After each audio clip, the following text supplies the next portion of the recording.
গত রাতে যে মেয়েটির সঙ্গে অধ্যাপকের ঘনিষ্ঠতা হয়েছিল, আজ সে অবাক হয়ে দেখল মেয়েটি আসলে তারই ছাত্রী। আর মেয়েটি আতঙ্কে বুঝে গেল 200 টাকায় যাকে ভাড়া করা ভেবেছিল সে তার বিশ্ববিদ্যালয়ের অধ্যাপক।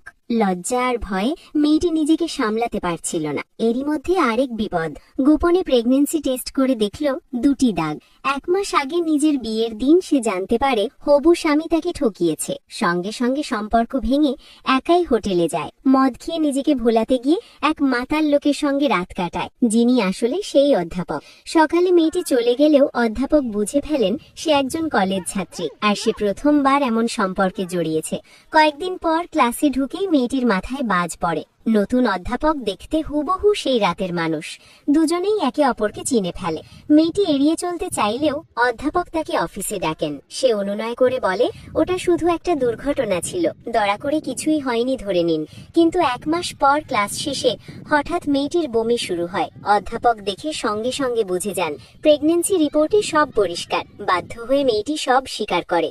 অধ্যাপক প্রথমে বলেন, তুমি শেষ বর্ষে, পড়াশোনাই আগে, এই সন্তান না রাখাই ভালো। এই কথায় মেয়েটি ভেঙে পড়ে।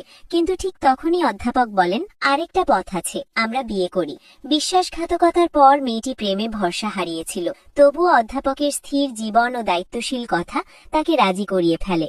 দুজনের হঠাৎ বিয়ে হয়, কিন্তু মেয়েটি লক্ষ্য করে অধ্যাপক বিয়ের পুরো প্রক্রিয়ায় অদ্ভুত রকম অভ্যস্ত। পরদিন অধ্যাপক তাকে বাড়িতে নিয়ে যান। জানা যায় তার আর অনাগত সন্তানের জন্য তিনি আগেই বাড়ি ভাড়া করে রেখেছেন। রাতে ঘরে নরম আবহ তৈরি হয়। ঠিক তখনই ফোন আসে। মা বলছেন তিনি এখন দরজার বাইরে দাঁড়িয়ে আছেন।